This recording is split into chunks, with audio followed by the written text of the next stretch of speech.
Vou começar me apresentando, então. Eu sou Marcela Campos, sou diretora de inovação em CX e tenho um grande prazer, e me digo até que sou entusiasta, né, nessa parte de inteligência artificial, trabalho com aculturamento, e hoje a gente trouxe um time de especialistas super especial para poder tirar dúvidas de vocês e estar aqui com vocês hoje, tá? Então, eu vou começar, pessoal, apresentando a MJV rapidamente para quem ainda não nos conhece tão a fundo, tá? A MJV é uma consultoria de tecnologia e inovação com mais de 29 anos no mercado. Nós estamos presentes em diversos países, já fizemos projetos em mais de 25 países ao redor do mundo, então não falta repertório para a gente em praticamente nenhuma nacionalidade. Vocês tendo algum interesse em relação a outras temáticas, a gente trabalha desde inovação até a parte de inteligência artificial, passando por desenvolvimento, sustentação. Então, se você tem algum interesse de entender se os seus processos cabem inteligência artificial, se cabe uma automação, se tem espaço para fazer uma transformação ágil dentro da sua empresa, entre em contato com a gente. Não deixem de nos adicionar também aqui no LinkedIn, que a gente é essa primeira porta de entrada para essas temáticas. Falando de agentes, então, entrando direto para o tema de hoje, a gente acredita que muito dos presentes aqui, a maioria pelo menos, sabe já que os assistentes estão chegando com tudo, né? Então, a gente está vendo isso acontecer tanto nas reportagens, quanto nas redes, quanto todas as ferramentas das Big Techs já apresentando agentes, e spoiler também, a MJV tem uma ferramenta proprietária, que é o Iron, que também faz esses agentes para facilitar o trabalho no dia a dia. E a gente vem numa progressão de maturidade muito grande dentro das empresas. Então, a gente fala que, mais ou menos um ano atrás, a gente começou a entender sobre essa capacidade. O medo começou a surgir em algumas pessoas em relação a questões de trabalho, né? Será que vou ser substituído por um ser humano? E hoje, por um agente digital, né? E hoje há diferentes teorias sobre isso, mas o que a MJV crê que vai acontecer e já está acontecendo, nossa transformação aqui hoje, é a gente ter esse trabalho híbrido, exatamente, né? O humano com o digital interagindo e se complementando, né? Então, hoje em dia, quem não souber ali fazer essa interação com os agentes e com a IA de modo geral, a gente entende que precisa entrar nessa corrida para aprender. E a gente entende também que só a inteligência artificial sozinha não é totalmente o suficiente, né? A gente fala que tem que ter sempre o humano no loop, né? Para poder conferir, para poder interagir, para poder, enfim, melhorar os processos. Mas antes da gente entrar e eu chamar nossos convidados especiais da MJV, eu vou convidar a nossa colaboradora digital também, porque é impossível a gente falar de agentes e multidisciplinaridade com time digitais sem a gente trazer uma representante para isso. Então, vou convidar a Maia, nossa colaboradora, para se apresentar para vocês hoje. Maia? Oi, Marcela. Oi, pessoal. Eu sou a Maia. Fico feliz por poder abrir aqui essa conversa com vocês hoje. Bem, eu sou um avatar e não necessariamente um agente. Aliás, agentes de IA é um dos temas que vamos discutir aqui hoje. Eu sou uma criação da União de Tecnologia, Inovação e Inteligência Artificial e desenhada a partir das feições de mulheres reais que lideram a MJV hoje. Incrível, né? Aproveitem muito a sessão e vamos interagir. Mandem suas dúvidas aqui no chat que a gente vai responder ao vivo no final. Marcela, agora uma dúvida. Isso conta como meu primeiro dia de trabalho híbrido oficial? Sem dúvida, Maia. Hoje já é o seu primeiro dia de muitos, não vai faltar projetos, não vai faltar desafios. Eu tenho certeza que a galera que está interagindo com a gente aqui vai trazer muita coisa para você. E assim como a Maia foi criada, gente, a gente também pode trazer a Maia para trabalhar com vocês. Então, assim, essa apresentação é super especial. Obrigada, Maia, pela sua participação, tá? Então, retomando aqui, gente, além da presença digital da Maia, a gente trouxe especialistas aqui mais que especiais para estarem com vocês hoje, tá? Então, apresentando aqui rapidamente, Ricardo Sepúlveda, nosso CTO da MJV, responsável por todas as iniciativas de inteligência artificial, comando do laboratório também da MJV, que tem robótica, tem diversos temas interessantes para quem quiser saber um pouquinho mais. e Eduarda Gama, que é engenheira de IA conversacional e especialista em Watson, tá? Então, estamos convidados de peso hoje e lembrando para a galera interagir com a gente aqui, que depois a gente vai ter espaço para perguntas também, tá? Então, eu vou começar, gente, o nosso bate-papo perguntando para o Ricardo e para a Duda, em uma única frase de impacto, qual foi o sinal mais forte que vocês perceberam nos últimos meses que as pessoas pararam de, entre aspas, brincar e tentar com a IA e começaram a usar com mais seriedade dentro da operação? Pararam de ver só como conversacional e começaram a ver como algo realmente transformador. Bom dia a todos. Marcelo, muito obrigado pela introdução. É um prazer estar aqui, né? Bom, minha visão sobre o que de fato demonstra a transformação em relação às empresas, né? O uso de inteligência artificial dentro das empresas. Primeiro, eu acho que é a criação de equipes mais especializadas, né? E que olham de uma forma mais aprofundada o desafio, né? Então, a conversa em algumas empresas já deixa de ser a questão puramente da literacia, né? De permitir que as pessoas comecem a fazer os usos, mas passa ali a falar já de orquestração de agentes, né? Criação de portfólio, avaliação de retorno de investimento, construção dessas soluções e acompanhamento em produção para verificar o valor de fato está sendo entregue e quanto custa, né, as ações ali junto aos LLMs, né? Então, essa mudança em termos de estruturação interna e também a evolução no discurso mostra que as empresas estão, de fato, partindo aí para um uso mais estruturado e mais aprofundado, onde a inteligência artificial começa a entrar mais ali no business real da empresa, né? No core business da empresa, né? Saiu da periferia das experimentações e começa a ir mais para o core business. Então, de fato é isso, a gente perceber que a maturidade interna das empresas começa a crescer pela criação de equipes que conhecem do assunto e estão explorando de uma forma mais aprofundada e ampla. Eu confesso que quando eu ouvia falar do novo papel do orquestrador, eu tinha um pouco de medo por não estar num lugar de desenvolvedora, por exemplo, né? A gente trabalhar com pessoas de tecnologia, mas não ter necessariamente uma formação. E organicamente, naturalmente, eu fui explorando as ferramentas e vendo que a gente tem sim essa capacidade de ser um orquestrador com a IA nos complementando, né? Então, quem não conhece tecnologia, tendo a tecnologia ali como ajudante, quem não conhece inovação, tendo ali inovação como ajudante. Aí eu queria puxar a Duda também para comentar um pouquinho sobre isso. Então, o que eu acho que mais está rolando agora nas empresas é que a gente está percebendo como com os agentes a gente consegue ter fluxos mais automatizados e ter uma IA ali que a gente vai conseguir já fazer alguma coisa de fato, ao invés de, por exemplo, um chatbot conversacional que ali pode só te informar, por exemplo, como que você vai emitir uma segunda via ali no site, mas um agente, na verdade, agora ele já conseguiria emitir a segunda via através dali, então a gente consegue ter esses fluxos mais autônomos e esses agentes especialistas, eles entram também para ajudar a gente a desenvolver, então a gente consegue criar ali um ecossistema de agentes especialistas ali no framework, numa tecnologia que a gente usa, um agente para testar, então a gente consegue também ter um pouco mais de autonomia, esses fluxos agora com os agentes, né? Então, estou muito empolgada também de estar aqui nesse bate-papo e conversar com vocês um pouco sobre isso. Obrigada, Duda. Vou chamar o Ricardo de novo.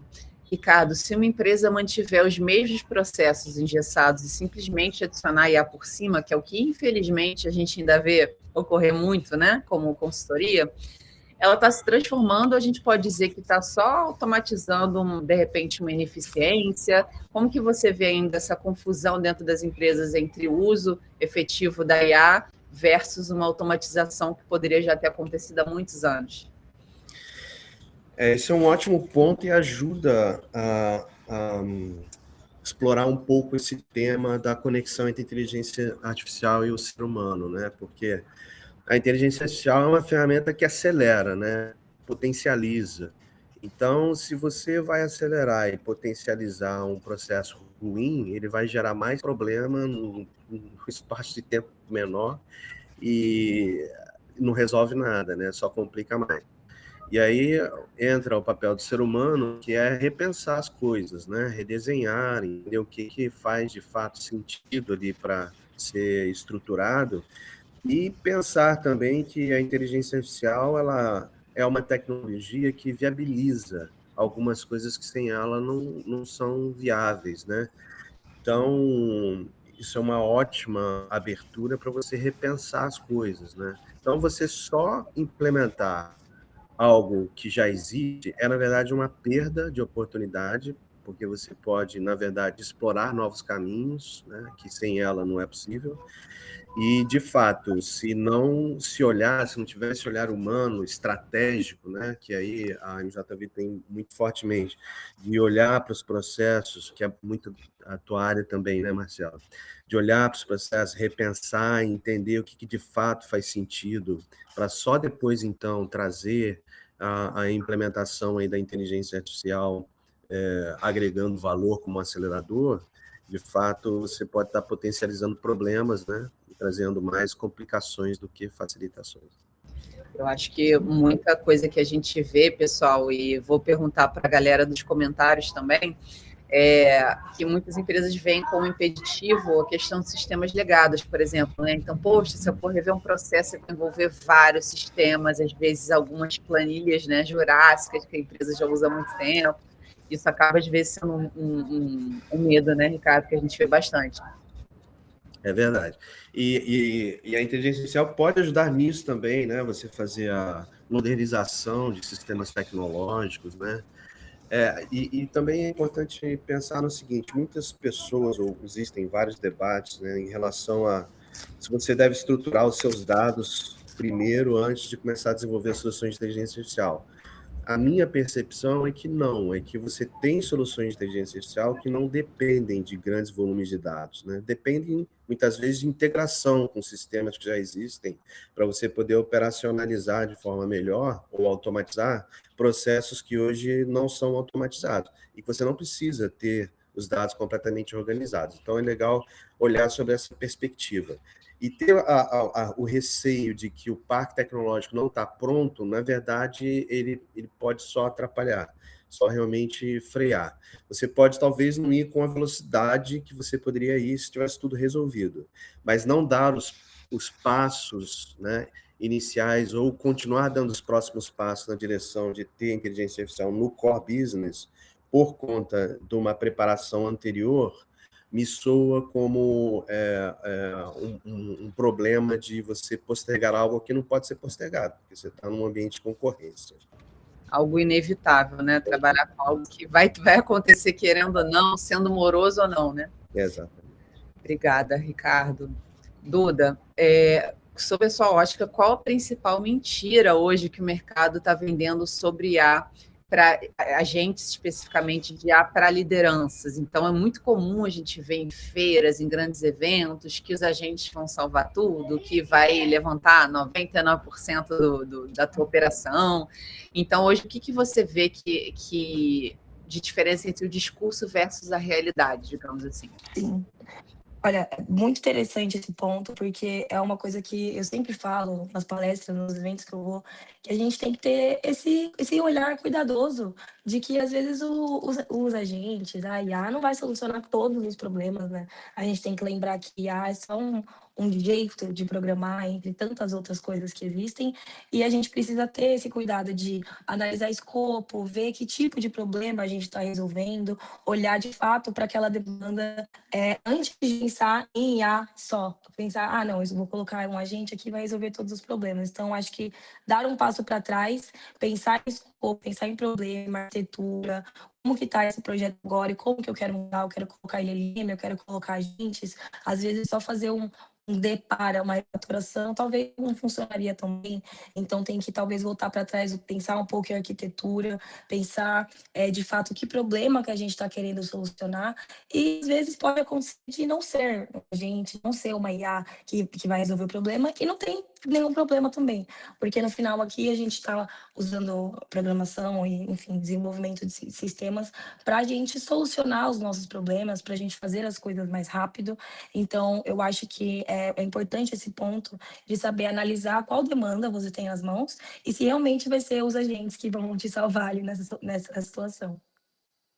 Eu acho que é por isso também que a gente tem muito dessa abordagem aqui no MJV de ter a customização pensando no problema exato do cliente, né? Então, muita gente tem hoje ferramentas para solucionarem tudo, que na verdade não é bem assim quando a gente coloca na prática, né? É importante fazer essa imersão e esse entendimento, é tão importante quanto a implementação da tecnologia. Ricardo, um grande pânico que a gente pode chamar dos diretores e conselhos ao dar autonomia para os agentes hoje tomarem decisões é perder o controle da operação e ficar ali refém de alguma possível alucinação, algum possível problema. Então, muito se discute hoje, né, sobre governança, o quanto a gente vai dar de autonomia para os agentes e tendo essa distopia, né? Os agentes vêm para dar autonomia, mas ao mesmo tempo há esse medo da autonomia demais. Como que você enxerga hoje isso no mercado? Legal.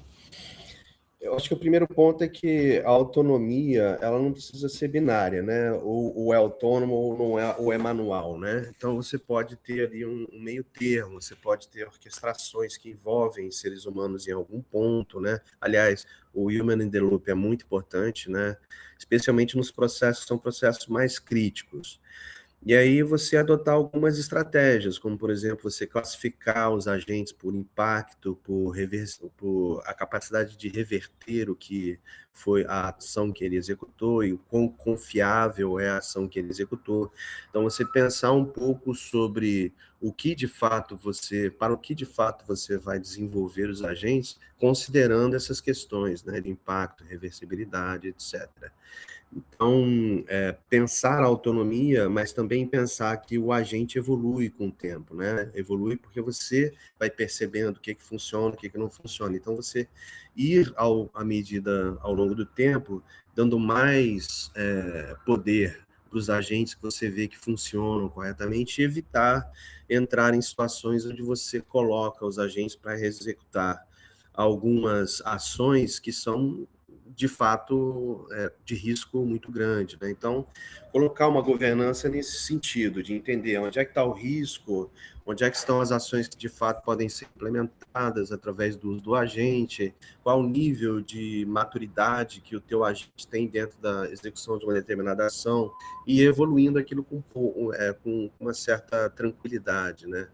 E sempre tentar perceber assim, o quanto que as ações que os agentes estão executando nos diferentes processos, ou, na verdade, quando as empresas estiverem repensando os seus processos, né, entender o quão observável é uma ação que aquele agente está desenvolvendo, está executando, quer dizer, o quão auditável é, né, eu consigo entender quais são as decisões que ele está tomando, o que ele está fazendo no caminho, o quão reversível é aquela ação ou não. Então, por exemplo, fazer um pagamento de uma grande soma de dinheiro não é interessante porque não é tão reversível, né?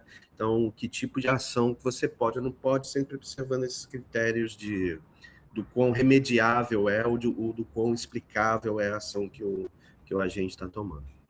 A gente sempre acaba aconselhando tentar experimentar internamente antes de abrir para os clientes também, né? Acho que o grande risco e medo das operações é o erro para o grande cliente. Ou, de repente, a gente vê pesquisas também, graças às LLMs, né, o avanço da tecnologia estão permitindo que as pessoas possam lançar os próprios produtos de maneira mais rápida, né? Mas, em contrapartida, sem segurança, sem governança, sem uma série de questões que a equipe humana poderia proporcionar. Um desenvolvedor sênior, um arquiteto, que nem vocês comentaram aqui, profissionais humanos ali para complementar e pensar em diversos cenários, né? Então, acho interessante também a gente comentar e convidar a plateia também a dar uma pesquisada sobre isso, de que a gente tem uma tendência muito forte de que nos próximos tempos vão haver muitos produtos no mercado, né, disponíveis, porém sem a segurança que a gente entende que deveriam ter. Então, vai ser nosso papel e responsabilidade ter o dobro de atenção do que hoje a gente já tem que ter, né? Quando a gente fala de fraude, de golpe, então, assim, as iscas vão estar em bem maior número nos próximos anos, né? Retomando aqui, então, para o roteiro, gente, eu queria perguntar para a Duda, daqui a 3 anos, quem vai capturar o valor real? A empresa que gastou mais comprando tecnologia diversificada ou quem desenhou melhor os processos e organizou os seus dados antes disso? Com certeza quem desenhou os processos e organizou os dados antes, porque até já tem a ver com o que eu mencionei antes, e isso vai se repetir, e a gente vai falar isso aqui várias vezes, que é esse cuidado de entender quais processos eu estou lidando, que tipo de problema eu estou solucionando, que tipo de demanda eu tenho, e esse processo assim, de entender, de pensar na experiência do usuário, pensar como que isso vai chegar para as pessoas, é muito mais importante do que ter a tecnologia do momento, ter o LLM mais conhecido, ou ter IA apenas pelo hype, sem entender realmente o possível ganho dessa ferramenta. Então, com certeza, quem vai sair na frente é quem redesenhou fluxos, quem pensou em arquitetura, quem pensou em segurança, quem pensou em todas essas coisas, antes de simplesmente falar, vamos colocar IA aqui porque a gente quer IA. Não, a gente realmente precisa priorizar esse momento assim de entender e redesenhar todos esses processos para ter realmente uma experiência melhor e um bom funcionamento. E pensar também, né, na parte da experiência do cliente, né? Porque a gente vive essa corrida para a implementação de IA, para automação, até por cobrança de grandes lideranças, de metas de grandes corporações também, de ter uma porcentagem de IA já em operação em um curto prazo. Mas a gente não pode deixar de pensar também quem está do outro lado. Então, muitas vezes a gente implementa uma nova tecnologia ou até algo mais simples que um agente, né? Um reconhecimento facial, por exemplo. E aí a gente está fazendo um bem absurdo para uma parte dos clientes, né, da população, e outra parte já não consegue aderir, às vezes, a uma tecnologia que a gente considera simples na nossa geração, mas que para outras gerações não é tão simples assim. Então, eu acho que é nosso papel também, né, como multidisciplinaridade que somos aqui no MJV, a gente trazer essa questão da experiência do cliente junto, né? Então, é legal, sim, trazer os agentes, a tecnologia, a facilidade toda, mas de que adianta a gente fazer isso se o cliente não conseguir fazer essa interação, né? Então, a gente tem que trazer isso junto com todo o pensamento na construção. E aí eu queria engatar para o Ricardo. Ricardo, fica muito claro que a tecnologia em si está virando uma commodity. E a verdadeira vantagem competitiva que ninguém consegue copiar é a nossa capacidade de organizar e orquestração, né, de humanos para agentes de forma fluida. Como que você acha que o mercado está enxergando isso hoje? Já é claro para a gente que os agentes estão super em alta, o entendimento das pessoas do que são os agentes, do que eles são capazes de fazer, mas e quanto a essa orquestração de fato? Você vê um movimento das pessoas se preparando, das empresas dando essa oportunidade das pessoas interagirem? Como que você está vendo isso? Legal, Marcela. E até conecto com a sua fala anterior, que eu acho que foi muito, muito feliz, né? Você navega muito bem nesses dois mundos aí, de entender os contextos dos usuários e também entender a inteligência artificial, né? E, de fato, assim, a inteligência artificial ela é uma ferramenta, é uma tecnologia que as empresas como um todo vão ter acesso a elas, né, de forma muito equalitária, eu diria. Então, não é o acesso à tecnologia que vai, de fato, fazer a diferença, né? O que vai fazer diferença é o quanto que você conecta a inteligência artificial com o teu conhecimento específico, transforma o teu conhecimento em algo que entrega valor para o usuário final, de fato, né? Então, as empresas que falharem em relação a isso, certamente vão ter problema. E eu acho que elas ainda não têm, assim, uma percepção muito clara, sabe, acho que está todo mundo tentando se encontrar ainda, entender onde é que vai estar o diferencial. Certamente a tecnologia talvez já até seja commodity, porque é fácil você contratar a tecnologia de inteligência artificial, é muito disponível, né? E está todo mundo entendendo para onde é que vai esse universo, né? A minha percepção é que também eu diria que a percepção que a empresa, que a MJV tem como um todo, é que o valor está de fato no desenvolvimento de soluções que agregam valor para o ser humano, que está do outro lado, né? A gente continua sendo consumidores de serviços, né? E a inteligência artificial ela precisa ser vista dentro da arquitetura dos sistemas construídos como uma ferramenta, como um elemento dessa arquitetura. E os outros elementos é que vão, de fato, complementar a diferença, porque é como se estivéssemos, assim, há vários anos atrás, falando que agora temos bancos de dados relacionais que podemos utilizar para desenvolver sistemas. Isso não é o diferencial. A inteligência artificial ela vai estar pulverizada nas soluções como um todo no mercado. Então, a inteligência artificial não pode ser o diferencial. Era um elemento daquela arquitetura sistêmica que é fundamental, vai passar a ser cada vez mais fundamental, mas não é isso que agrega o valor. O que agrega o valor é o que vem acima dela, é a percepção de valor que o cliente tem, é o quanto que você agrega ao LLM, né, a capacidade de síntese que a LLM tem, mas que você tem ali um arcabouço desenvolvido por cima disso, que agregue o valor de fato, né? Que aí entra a questão de user experience, entra a questão da definição dos serviços a serem prestados, entra a questão do conhecimento que a empresa tem específica, né? Como é que você traz isso tudo junto para repensar os seus serviços, repensar as suas plataformas, considerando também o uso da inteligência artificial. Isso tanto para lançamento de novos produtos, né? Aquele produto que é basicamente o LLM, ele é muito frágil porque é o LLM, você pode usar ele diretamente. Então, você tem que ter uma camada acima que agrega esse valor. Então, na minha percepção, ela vai certamente se transformar em commodities, né? Hoje, assim, vamos dizer, ela ainda é o boom do momento, né? Em termos de como utilizar, como aplicar, como levar isso para dentro das empresas, mas a tecnologia já está disponível para todos, né? Então, o que de fato vai transformar é o quão rápido você consegue se adequar, o quão bem você consegue repensar os seus processos internos, os seus serviços, utilizando dessa tecnologia, e o que você de fato agrega valor para o seu cliente, para o seu usuário, que eventualmente utilize também a inteligência artificial, ou até obrigatoriamente utilize a inteligência artificial como um dos motores de entrega desse valor, mas que o valor não é de fato a inteligência artificial, mas sim o que é percebido como valor pelo seu cliente. Isso acho que não muda, não vai mudar nunca.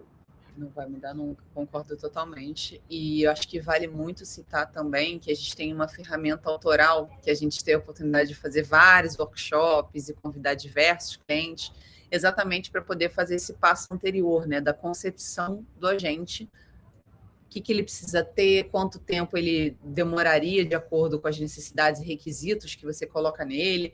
Eu acho que vale a pena contar um pouquinho sobre essa nossa ferramenta, Ricardo. Legal, muito bom, Marcelo, bem lembrado.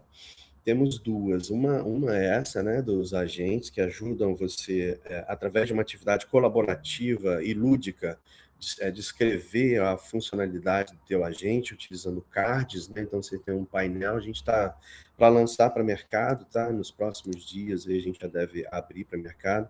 Então, você tem cards em que você especifica as entradas, os processamentos e as saídas que o seu agente precisa gerar, define qual é o problema de negócio que você vai trabalhar, qual é o valor que ele agrega para a sua corporação, e aí a ferramenta automaticamente transforma esses cards em um prompt, né, de execução de um agente, e ele implementa já uma primeira versão desse agente rodando dentro da própria ferramenta. E uma segunda ferramenta é uma ferramenta também que vai na linha do Citizen Development, né, que é levar a capacidade de desenvolvimento de soluções para a ponta, né, para as pessoas de negócio, que é uma ferramenta de vibe coding, que você utiliza prompts para criação de aplicações. A vantagem dela é que ela gera a aplicação já dentro de uma arquitetura validada pela empresa, uma stack tecnológica que tenha sido validada pela empresa. Então, a gente precisa certamente estar sempre de olho nesse lado de levar o poder do desenvolvimento da solução para a ponta, né? Para que as pessoas de business consigam pensar nas próprias soluções e desenvolvê-las, mas seguindo uma governança que tenha sido ali definida pela equipe de tecnologia. Perfeito, muito obrigada, Ricardo, pela resposta. Eu queria aproveitar já o gancho e perguntar para vocês dois, tá? qual área corporativa vocês entendem que vai ser irreconhecível daqui a 5 anos por causa dos agentes? Então, muita gente vê de reportagens no LinkedIn, em revistas, falando profissões que vão acabar, as que vão mudar e as que vão ser aperfeiçoadas. O que vocês entendem que vai ficar irreconhecível, de fato, em primeiro lugar? Qual seria a primeira opinião de vocês? Você quer trazer primeiro, Eduardo? Olha, na minha opinião, eu acho que a área de segurança vai mudar bastante, porque é uma prioridade, né, quando a gente fala de IA.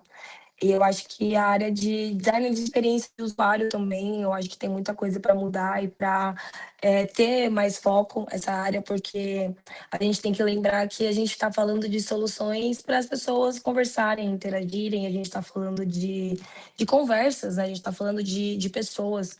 Então, IA conversacional, a gente precisa muito pensar em jornada, em experiência do usuário. Eu também já trabalhei como UX design, então, na minha opinião, assim, eu tenho essa visão de que essa área de UX vai ter que mudar bastante e ganhar mais foco para a gente realmente ter essas experiências mais bem estruturadas, né? Ter jornadas ali que as pessoas, que o agente não apenas funcione tecnicamente falando, mas que seja uma experiência boa e satisfatória também ali para a pessoa que está interagindo. Eu concordo com o Eduardo, acho que são áreas que realmente vão passar por mudanças. Na verdade, assim, é difícil a gente pensar numa área que não vai sofrer mudanças profundas, né?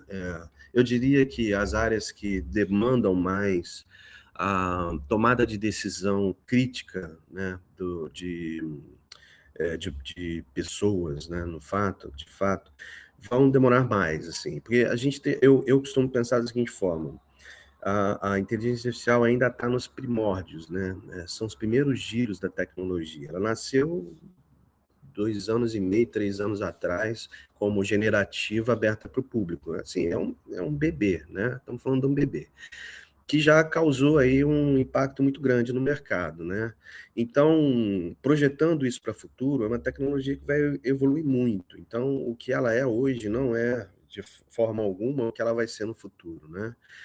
Então, imagina aí uma próxima girada de capacidade adicional de tecnologia colocada no mercado, como, por exemplo, computação quântica. O que acontece quando a computação quântica entrar, de fato? Como é que isso impacta a inteligência artificial? Eu costumo pensar que a inteligência artificial generativa talvez tenha criado um pouco de anticorpos em nós para nos prepararmos para a mudança de verdade que vem aí, que é a computação quântica, que vai permitir a gente explorar terrenos que hoje não são exploráveis através da computação binária, né, como a gente conhece hoje.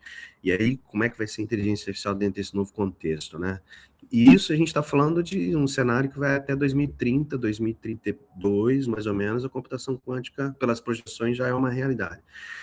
Então, e aí, pensando como é que isso vai impactar as empresas? Profundamente, provavelmente. Então, eu acho que a gente começou a vivenciar um momento em que a tecnologia está absolutamente disruptiva e transformando todo o nosso cenário, né? Mas colocando assim, num cenário mais a curto prazo, desenvolvimento de software também tem passado por mudanças profundas, né? Eu entendo que o próprio paradigma do desenvolvimento de software ele vai sofrer também alterações. Desenvolvimento de sistemas mais simples, por exemplo, você não tem uma necessidade tão grande de especificar como era antigamente para depois construir, porque a construção ela está se transformando em algo tão banal que você pode sentar do lado da pessoa de negócio, construir, perguntando para sistemas mais simples. E aí, é isso? Então, peraí, deixa eu alterar isso. Então, você passa a ter uma capacidade absurda. E a inteligência artificial ela tem uma capacidade cada vez maior de produção de código-fonte. Assim, o Claude, as ferramentas da Anthropic, hoje tem uma capacidade de geração de código-fonte absurda, né? E aí a engenharia, no geral, a engenharia, que é algo mais matemático e determinístico, ela pode passar por transformações bastante fortes. E a engenharia de software é a engenharia que tem estado aí mais em voga, né? Então, talvez as áreas exatas ali, que possam ter atividades que são mais rastreáveis, né, quando automatizadas, possam partir mais para uma automação mais forte, que a gente não reconheça, porque a abordagem de construção mudou, as ferramentas de construção mudaram, os tempos de construção mudaram. Então, acho que a gente vai, se pulássemos aí 1 ano e meio, 2 anos para frente, sem vivenciar a transformação, possivelmente a gente não reconheceria a área de engenharia de software dentro das empresas, de tão disruptivo que vai ter sido a transformação, na minha opinião. E aí, áreas que envolvem mais pessoas ali, o RH, por exemplo, provavelmente vai também, né? Mas tem que ter o discernimento pessoal também, né? A chancela, então, vai também passar por transformações, certamente, mas eu não sei dizer o quanto que elas vão estar diferentes do que elas são hoje. Mas as partes de engenharia, eu diria que vão sofrer bastante transformação. E falando do contrário, gente, o que vocês acham que é insubstituível quando a gente fala de agência? Você chegou a comentar, né, Ricardo? Grandes operações, acho que é óbvio, né? Grandes operações falando de dinheiro ou falando de decisões de aprovações de saúde, que é um tema bem polêmico e bem em voga hoje também, né? Uma aprovação ou não de uma cirurgia ser automatizado. Então, assim, muito se vê de possibilidades, mas muitos riscos também. Então, o que vocês creem que realmente é insubstituível, que apesar de quererem trazer para o mundo agêntico, é um risco que não valeria a pena? Olha, talvez uma forma da gente enxergar isso, acho que, enfim, tem essa questão do quão crítica é a decisão a ser tomada, né? E aí quando a gente pensa assim, bom, decisões críticas, por exemplo, como essa que você citou, de um alto volume de um pagamento de alto volume financeiro, né? Existem algumas questões. Existe a questão da responsabilidade. Se aquilo der errado, de quem é a responsabilidade por ter executado aquela ação?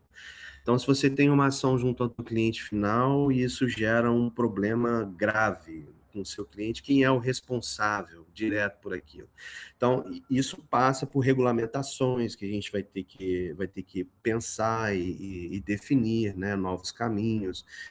Então, eu diria assim, que neste momento, né, e aí, de novo, olhando para o ponto em que a tecnologia está, a inteligência artificial é, na sua essência, uma tecnologia probabilística, ela não é determinística, então toda decisão tomada por uma inteligência artificial, ela é sempre probabilística, ela pode, inclusive, em alguns casos, onde você faz a mesma provocação, ela pode gerar resultados diferentes, né? Então, você não pode colocar sobre essa tecnologia uma solução de um problema que você precisa de determinação, de algo mais determinístico. Exemplo, cálculos cálculos financeiros da empresa, para determinação do balanço da empresa. Você não pode colocar isso dentro da inteligência artificial, porque a solução é probabilística, e você precisa de algo que é absolutamente determinístico e demonstrável. Mas isso, de novo, é hoje, a tecnologia como é hoje, ela é probabilística, ela ainda não é determinística, mas é possível, né, quer dizer, pelo caminhar que a tecnologia sempre tem, que é observar os gaps existentes na tecnologia e aí buscar soluções para ela, é muito provável que a gente tenha tecnologias no futuro que vão ter cada vez mais uma abrangência maior de atuação, né, pelas suas capacidades ampliadas, né? Mas hoje eu diria que é isso, onde você tem que ter responsabilização pela tomada de decisão, ou você tem que ter, de fato, um cuidado, né, específico, porque isso pode gerar problemas graves, né? A tomada de decisão probabilística pode gerar tomadas de decisões que geram impactos graves para a empresa. Então, em cima dessas ações, eu não colocaria soluções de inteligência artificial na frente, pelo menos nesse momento. Eu vou aproveitar, gente, para interagir também com a plateia que está aqui esperando e trouxe uma pergunta para você, tá? O Renan Fernandes comentou: os processos foram desenhados para uma lógica determinística, donos, handoffs, controles. E a probabilística e muda de comportamento sem aviso. Exatamente o que você está falando, né, Ricardo? 2 perguntas. Existe critério para saber quando encaixar IA no processo existente e quando redesenhar o processo inteiro, ou é sempre na tentativa e erro? Essa foi a primeira pergunta. O que vocês acham?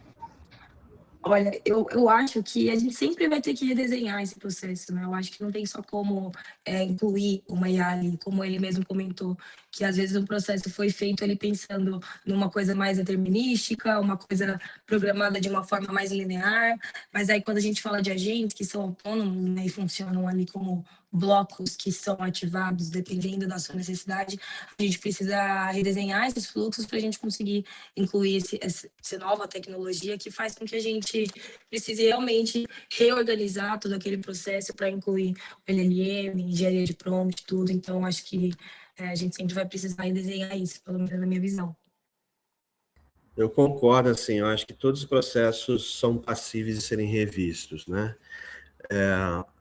Agora, existe talvez aí uma pequena cartilha ou alguns critérios de avaliação do que levar para uma inteligência artificial e do que levar para uma automação, uma RPA, enfim, mais determinística, né? Que são essas questões, assim, qual é o impacto que o agente pode gerar para o negócio, né?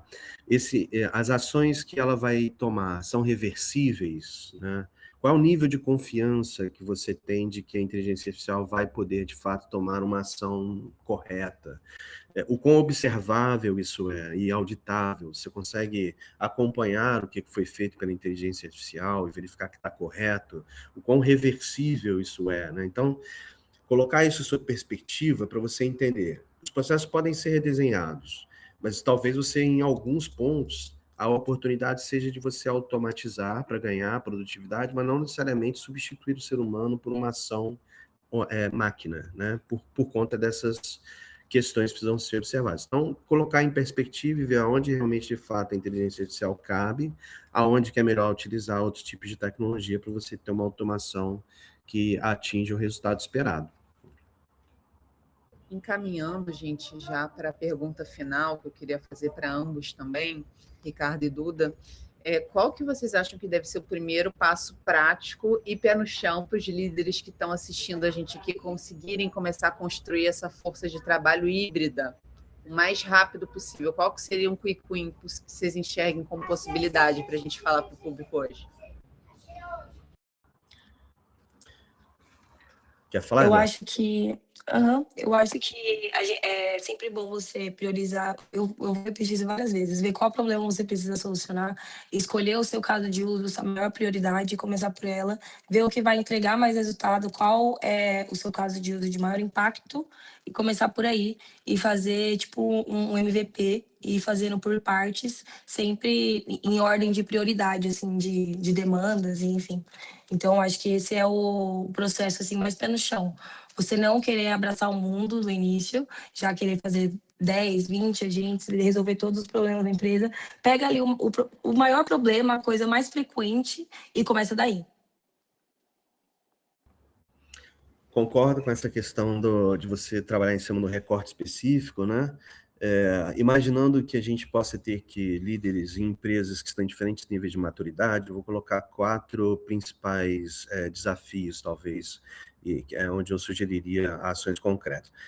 Você pode estar no nível da literacia, onde a empresa começou a identificar ou já identificou quais ferramentas vão ser utilizadas, né? E está ali começando a fazer com que as pessoas utilizem as tecnologias. Então, trabalhar a literacia, trabalhar o lado da governança, do que pode, que não pode, desenvolver as políticas, né? Isso seria um próximo passo interessante.